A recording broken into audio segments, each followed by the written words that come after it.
Hello everyone, Saturday morning coffee with Kendra, with the bags and everything. Unfortunately, we are not on the porch today. We are in the basement. I had the lights down here. It's 60 degrees, it's sprinkling, and it's cold. And there's no light. So you need to lighten up the bags for everybody to see. We are going to talk about what's coming up for me so I can test everything that I taught you on my live, everything that I learned. Go check it out if you haven't watched it yet. But this one's going to tie in nicely with that live, but also what I have going on today, which is a party at my dad's house. I'm super excited to see a lot of people that I probably only see once a year. And just be joy, just be love. And to see how I behave with alcohol, with food. Pretty much food has not been the issue. If you've watched my live, you know that I'm probably not eating at these events that like I should be. I'm more drinking instead. So yeah, I've got some lessons to learn. So we will see how that goes. I'm just going to pay attention. That is, in summation, the difference between living a life that's just a program life where we say to someone, so how's your day? Same old, same old. If we're saying same old, something is wrong in our life.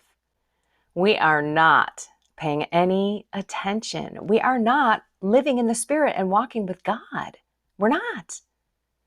And I want to share a couple of things that I stumbled across, as I always do. I am a Jordan Peterson fan. He's a psychiatrist, a clinical psychiatrist. He's from Canada. He was super sick for a long time. He actually went on the carnivore diet, but he has been outspoken and canceled and pushed around. I'm not in 100% agreement with this man. I will tell you that, but I love what he's doing. He's a former atheist and he is now Christian and speaking with people even in the Catholic group, I should say Catholic sphere, with PragerU. He spoke with Mr. Prager himself, and he also went to Steubenville. You can search those. They're great interviews. But he's still not Catholic, and that's okay. But he interviews this doctor, Dr. Peter Attia, and they have this incredible conversation about longevity and health.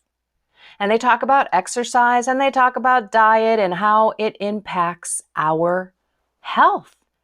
Like, who wants to live to 100 when the last, 40, 50 of your years are in pain? You're losing your memory, you're losing motor functions. I mean, not me. I don't know about you. You can have that. I don't need to live long. I want to live healthy. That has been the soul, mind, and body connection that God has done for me. And if you're on my soul, mind, and body membership group on YouTube, we're walking that walk. We are connecting the dots. The unfortunate thing with these two is they don't bring in God, but they do bring in the psychological and the biological and the emotional all the way around. So it is a great video. I put it in the description of this video so you can watch it in its entirety. But I have attached a couple of clips that I think are going to enlighten you. Because let's face it, some people speak a little bit more eloquently than moi. The basic assumption is that our brain is so important. As a matter of fact, the brain actually controls the body. I've told you this before, lots of you are new. The brain's best activity to keep your brain most sharp is working out your body. Lifting weights, doing cardio, playing sports, where you have to move and trigger every muscle. Contracting it, releasing it. This is building your brain. I know a lot of you do those Sudoku puzzles and those word puzzles and all that kind of stuff. Keep doing those. I'm sure those aren't going to hurt you. But the real deal, and this guy proves it in his book, that it's exercise. And it's not even that much. It's 3 hours a week. 3 hours a week. In summation, get your butt out there and walk. Just walk fast enough where you're not huffing and puffing. You could have a conversation with someone if you wanted, but you're not because maybe you're by yourself. And then he said, you need to do some weightlifting exercises because we need to build the muscle. The muscle in our body, he honestly, I feel affirmed, to be frank, he confirms that as we get older in our sedentary lifestyle, the sitting position is the worst. It atrophies our body horribly. And that's what we do most often, is sit. So not only should we get out and walk, but he said that the number one lower body exercise is just to step up on a box. So I did that. I don't have a box. I don't have a big stepper either. By the way, this does not work on a regular step in your house. Doesn't work. What you need is something that's at least 12, 16, 18 inches high. And then step up on it, 1 count up, 3 counts down. 1 count up concentric, that's when the muscle contracts, and then 3 counts down. And by the way, that's the eccentric. And most people break their hips and break their knees on the fall down. So the eccentric kind of strengthening is what's just as important as lifting yourself up. So I did it. Whoa. I was wobbling and I've been working out for a little while, everyone. So it was pretty interesting. And then when I was on my walk, I stopped by the park and I would go on the park bench and I would do it outside, once on each leg where they were both fatigued a little bit. And then I would just keep walking. This man is saying exactly what I'm saying. And after about 9 months of this, the thing that stood out above all else, beyond any diet, beyond the importance of sleep, and other things that certainly mattered, controlling blood pressure, lipids, etc., was exercise. And I, even though I was a lifelong exerciser and loved to exercise, I just couldn't believe it. It seemed so trite that exercise could have such a profound difference on the state of cognition, not just in terms of its performance as effectively a nootropic, but also in its ability to delay, if not outright prevent, dementia. So once we dug into the mechanisms, I think it became clear why exercise is so potent. And it's basically that it is acting on so many different levels. So as you pointed out, it's acting at a metabolic level. The brain is such an energy demanding organ. As you know, and maybe your listeners do, it weighs about 2% of your body weight, and it's responsible for 20 to 25% of your energy consumption. So therefore, anything that disrupts that is catastrophic. So when you look at the improvements in glucose disposal, insulin sensitivity, and all metabolic parameters, exercise is the most important tool we have there. When you look at the reduction of inflammation, vascular health improvements, again, exercise stands alone. When you look at the production of neurotropic growth factors such as BDNF, again, exercise is basically a drug for neurons. And so I think I eventually came around after a year or so to realize that, again, as simple as it sounds, exercise is such a potent tool. And you look at the brains of people who exercise a lot, and you can see far less damage, not just microvascularly, but in terms of brain volume loss over time. And it is what we eat. He also gets into the standard American diet.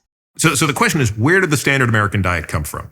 The standard American diet was nothing more than the solution to a business problem. The standard American diet is what is killing people. And look at this food pyramid. What in the world is going on? Remember when you were a kid, how excited you'd be to wake up early Saturday morning and watch your cartoons? You'd sit on the floor with your arms wrapped around that giant bowl of cereal and just go to town. Wake up, campers. Time for breakfast. Got it, Mom. You can't have cookies for breakfast. But you can have Cookie Crisp. You can have that crunchy cookie taste with lots of chocolatey chips. Hey, it looks like little chocolate chip cookies. But it's a cereal, Mom. And part of a complete breakfast, so just remember this. No, you can't have cookies for breakfast. But you can have Cookie Crisp. Cookie Crisp cereal. You can have Cookie Crisp. The best part of that complete breakfast was the bowl of sugar you were inhaling every morning. And we thought this was the right thing to do. The original food pyramid that we were taught in school about said the recommended amount for bread, cereals, and grains was 6 to 11 servings a day. 11 bowls of cereal a day. 11 slices of bread a day. That's like the whole box of cereal or the whole loaf of bread. We were told sugar and 11 servings of pasta were good. And it's how we conducted our lives. And look where it got us. Look at our waistlines start expanding just as these food guidelines came out in 1980. That's weird. Weren't these guidelines based on studies, like scientific research? Well, funny you should ask. In 1963, the Sugar Research Foundation, Big Sugar, paid off Harvard researchers to tell us that sugar played no role in heart disease. The study blamed cholesterol and saturated fat, and diets changed for a generation of Americans. And these rules will, resulted in the meals you see in places like schools and prisons and even hospitals. Do you ever notice you can't tell the difference between cafeteria food, prison food, and hospital food? Do you ever notice that? And all the while, the influence of the big food industry just continues to grow. A recent survey found that about 5% of SNAP funds, like food stamps, which is meant for poor people to get healthy food, was spent on soda. How's that possible? Studies were bought and paid for by the food lobby. Big Food spends more than $11 billion a year funding nutrition studies, influencing public policies, confusing doctors, and even us.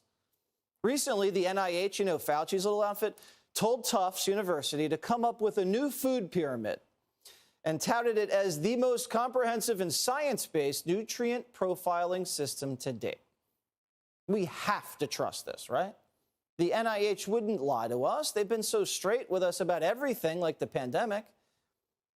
This study says cheese, eggs, and beef are some of the worst foods you can eat. You're better off eating chocolate-covered almonds and Lucky Charms. That's right. The government's new food pyramid says Lucky Charms is a healthier breakfast than an egg. Overall, 70 sugary cereals are ranked healthier than a fried egg or a piece of whole wheat toast. Diets come in and out of favor. What was once healthy before isn't healthy now. But one thing's for sure. What we used to think was a balanced breakfast becomes much more unbalanced once you follow the money. So many of you know that I eat keto, and I don't really cheat on it. I enjoy the food that I eat. It's mostly meat and cheese and my heavy whipping cream. Only God can fill your cup. And my body has changed in ways that I cannot believe. The aches, the pains, the morning puffiness outside of my eyes. But my hands, my gosh, I used to just wake up and my hands were so swollen. They hurt so bad. I would have to massage them. No bueno. For me, it's been a total change of heart. This is where God comes into play. A total desire change of what I want out of this body, what I want out of my food, how I want to feel, and what I want to do to strengthen my body, to stretch my body, to work out my heart, to get my cardio in. It's amazing because he is saying that exercise is the single most important thing to living a healthful life. I don't want to live till 90 and be decrepit and in pain and having dementia or Alzheimer's. That's not my thing.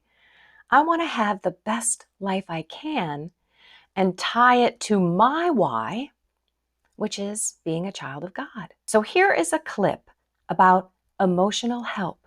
You might be shocked. How do you associate the issue of psychological and emotional health with with exercise and diet, for example, or any of the other lifestyle modification processes that we've discussed? So I think emotional health ties into this longevity equation in many ways. So you can start at a very extreme end.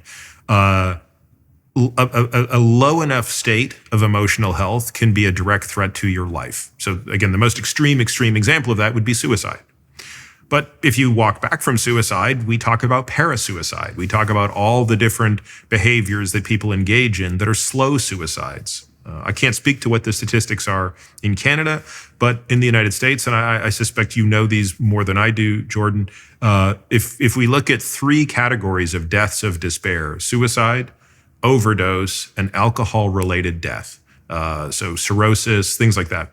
The deaths of despair have been increasing at anywhere from 10 to 20% year on year over the past 4 or 5 years. So that's brutal. Yeah. So just last year was the first year that overdose took more than 100,000 lives in the United States. So yeah, well, it's an open question. How many people on the edge of depressive collapse were tipped over that edge by the lockdowns and the prolonged social isolation and the increase in fear? Up in Toronto, I still see people, and in LA too, it was quite noticeable. I was there yesterday. I still see people cowering behind their masks. And, you have to have been made pretty chronically afraid to still be doing that. And the cost to people's health of the fear campaign that drove the lockdowns, we're going to see that. I mean, I don't know how that's contributing to the excess death statistics. I think it would be very difficult to say that those statistics I rattled off aren't impacted by COVID. So what's going to be interesting is to see how that plays out going forward.